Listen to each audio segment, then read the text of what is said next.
We'll start off with the United States, as the Federal Reserve Bank of New York survey has shown that consumer worries about inflation, unemployment and the stock market have intensified as the global trade war escalated in March. Respondents expect inflation to reach 3.6% a year from now, the highest level since October 2023.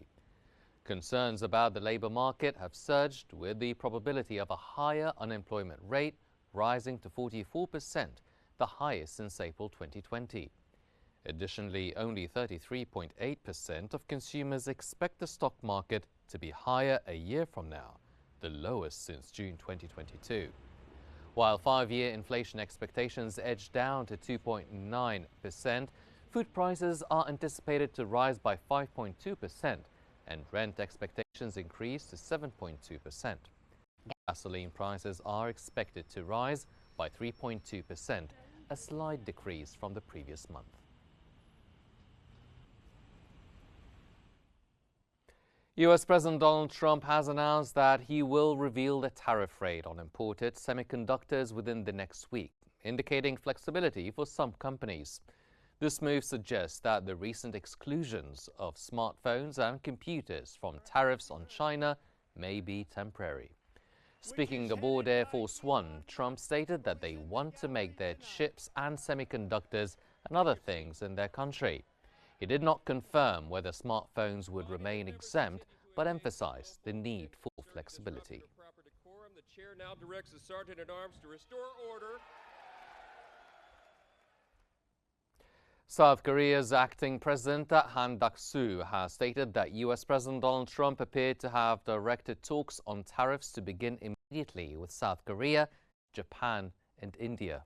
The acting president had explained in detail South Korea's stance on tariff negotiations to Trump and that he had been satisfied.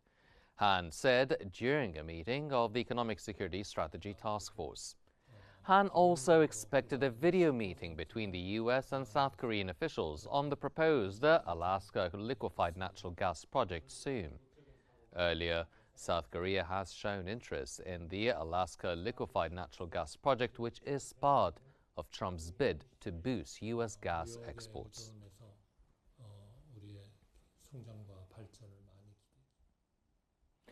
Senior Indonesian ministers will travel to Washington to meet their U.S. counterparts to offer significantly increased U.S. imports and investment proposals as part of their negotiations to avoid hefty 32% U.S. tariffs, which has been paused for 90 days.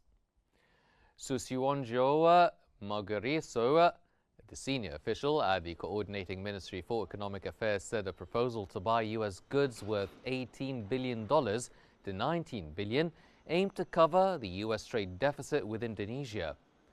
Toduta Pasaribo, the Deputy Minister for Investment, also stated that Indonesia may also propose that state firms invest in U.S. oil, gas and information technology sectors.